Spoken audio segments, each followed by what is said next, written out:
come from a place of empowerment rather than feeling like you're making decisions based off guilt or feeling like you're not enough, low self-worth. Hi everyone, welcome back to my channel. It's Natasha. For those of you guys that are new, welcome. For those of you guys that are returning, thank you so much for coming back.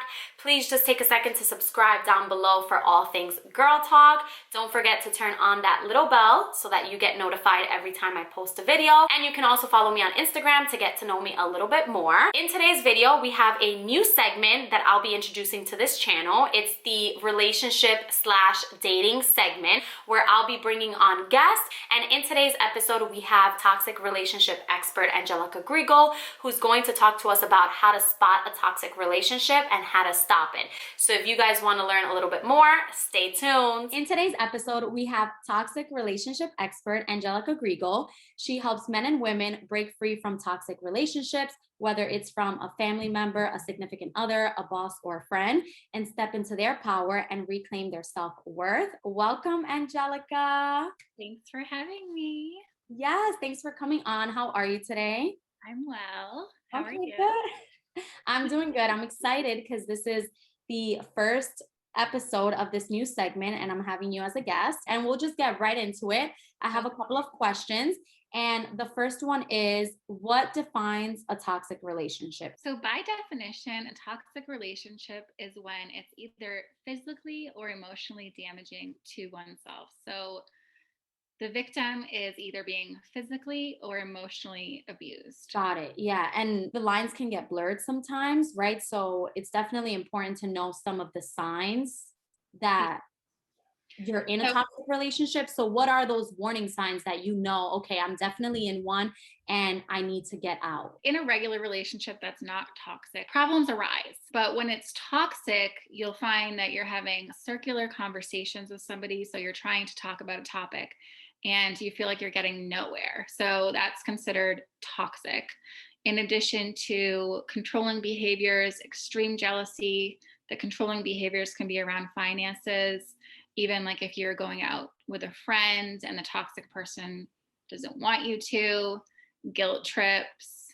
If you suddenly feel that you're closed off from all your friends and your family members.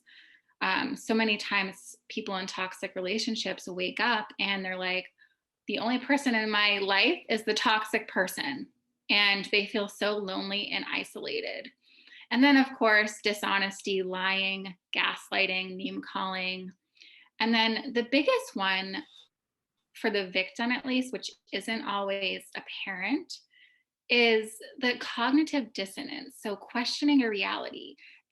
Maybe I was the one who did something wrong, because that's what the toxic person generally does, is they gaslight you so that you start questioning your reality.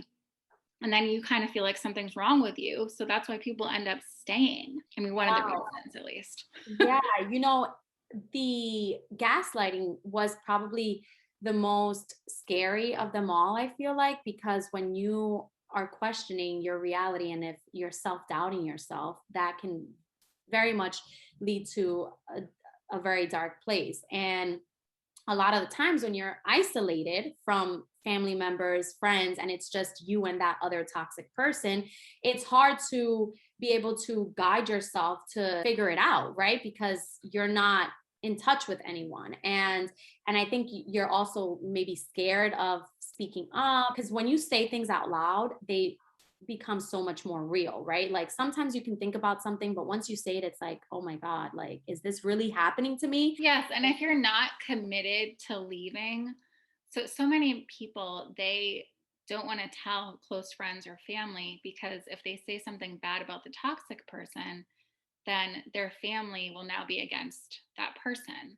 So they keep it inside, and and also protecting the toxic person because they don't want anyone else to know that that's who they really are. Yeah, especially if they're not necessarily 100% sure that they want to get rid of this person. They might have like the hope he or she can change and things will get better. So if I speak about it with any of my family members or friends, they're going to feel some type of way towards that person.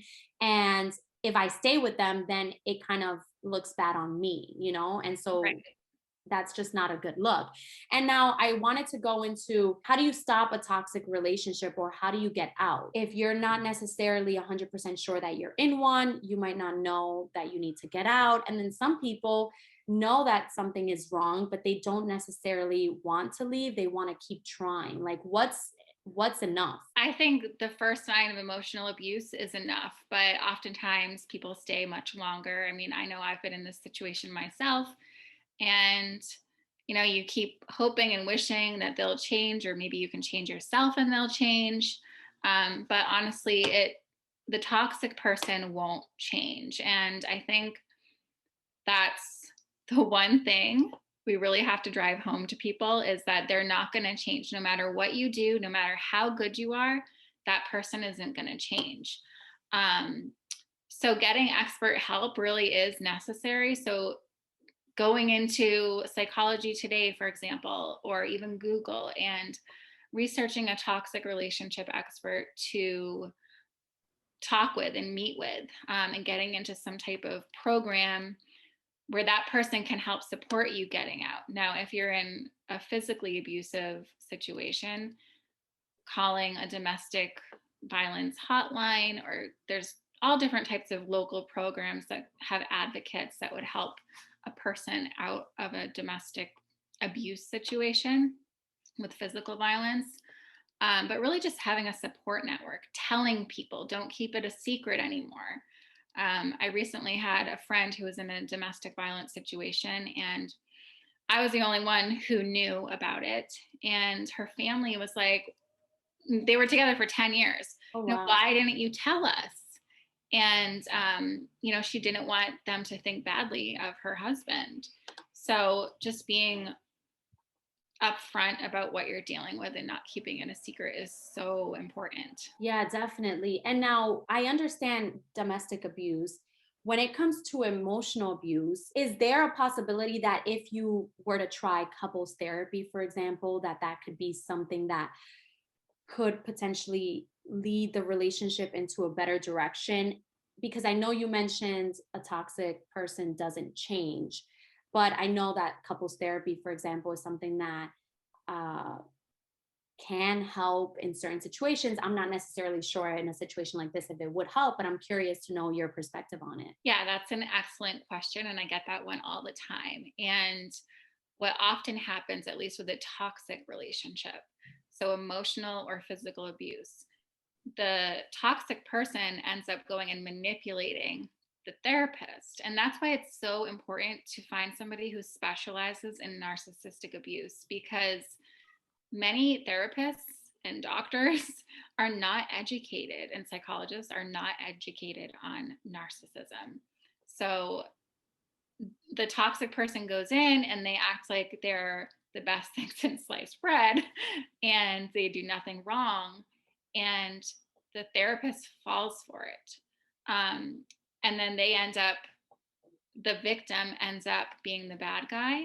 So, and then another thing is, the toxic person might go into the session telling the victim, if you say anything, I will XYZ, do whatever to you. And the victim doesn't end up speaking up. And this actually happened with that same friend I mentioned. She went to like the best marriage counselor there is in New England, and the therapist said to them, "Oh, you're the most normal couple I've ever met." And just a few months later, her husband ended up assaulting her. And he had been extremely emotionally abusive. And anytime she brought up a problem to the therapist about her husband, she would never hear the end of it. So at some point, she was just like, it's not even worth it to mention it to the therapist. So I'm just going to go in like everything's fine. Wow. Yeah. Basically, like putting everything under the rug. And then obviously that's how everything just starts accumulating on top of what already was going on. And now I know you mentioned earlier on that a lot of people end up staying in toxic relationships. Why is it that if you're aware, like fully aware that something's not right, that this relationship is toxic, why do people end up staying in it knowing that? Well, oftentimes it's comfort or the fear of the unknown. I mean, at the root, it's the subconscious programming that we have and the limiting beliefs about ourselves. So maybe we feel like we can't make it on our own financially and we need the toxic person. Or maybe it's that the toxic person told us you'll be nothing without me. There's many reasons people stay: finances, kids, and this is just the biggest myth. Oh, I'm staying for the kids. Now, they want to keep their family together. However, if kids are witnessing, and maybe they're not even witnessing the abuse, but they're just present, they feel the emotions and the energy, that's more damaging to them than having two separate households of healthy individuals. Or even if one person isn't healthy, at least they're not witnessing any emotional tension or verbal disagreements or emotional abuse. So if I could say anything, it's don't stay for the kids, get out for the kids.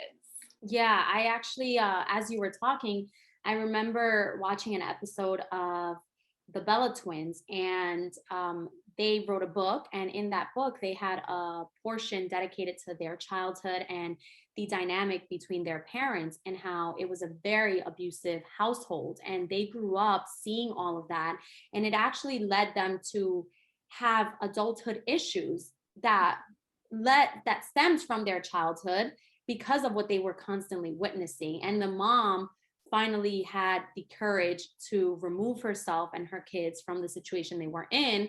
And she realized that it was definitely much more damaging to stay in it for the length that she stayed in. So I 100% agree. And now, I guess when you talked about finances, staying with someone because you're financially dependent on them, how do you suggest someone get out if really they have no other means but being dependent on their significant other? I mean, I know there's a lot of resources out there, but I don't know if you have some sort of suggestion or maybe something in specific.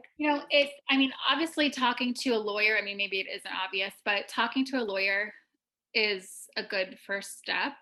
But I think it really comes down to a confidence issue, because whatever you put your mind and heart, you know this, Natasha, and for me too, whatever you put your mind and heart and soul into, you will be successful at it.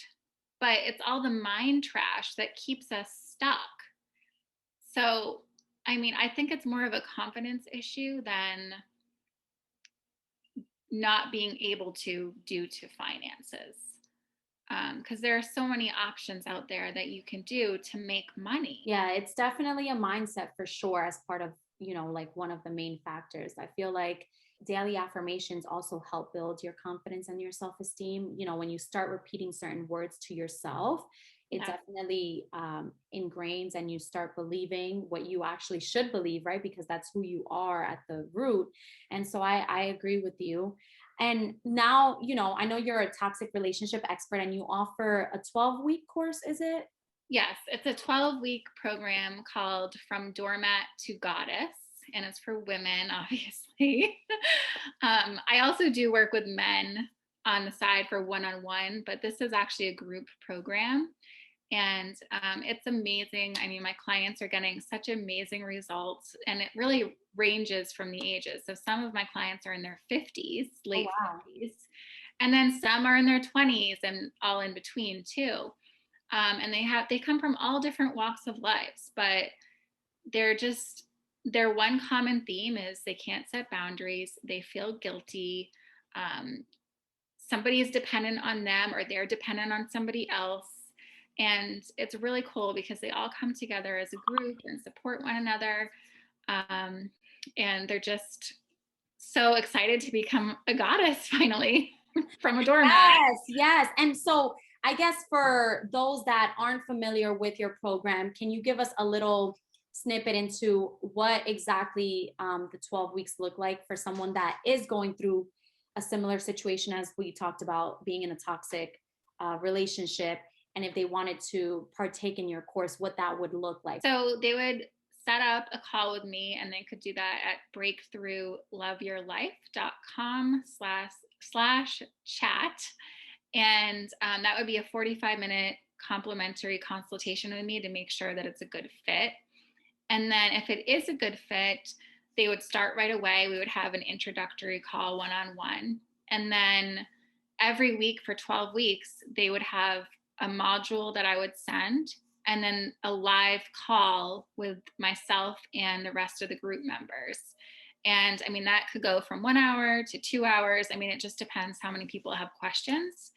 And there you can ask, questions you have or what you want to be coached on, any advice with the toxic situation they're in, and just getting support from other people. And other people have questions too, so you can listen to their questions, and they might have asked something that you didn't think of. So it's really cool. It's a very supportive environment. So after 3 weeks, you get a one-on-one, and then the next 3 weeks you get a one-on-one.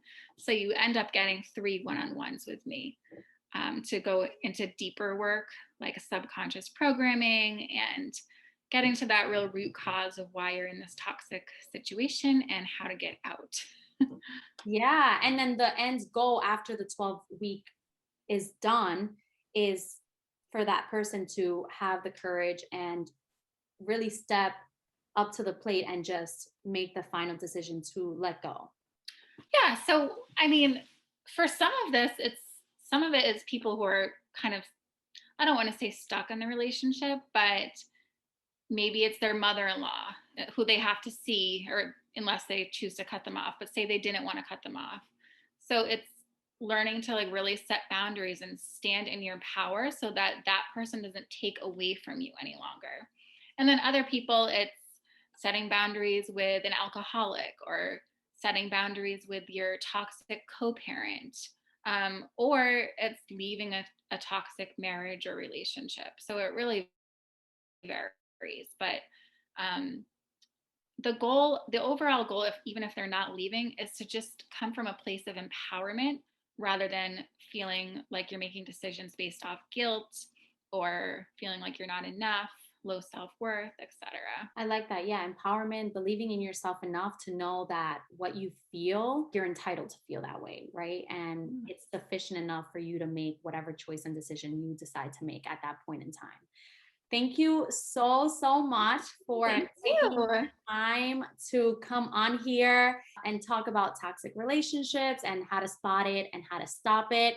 I hope that everyone that tuned in really enjoyed this episode and really got something out of it, found it useful and insightful. Again, you can follow Angelica Griegel. What is your Instagram handle again?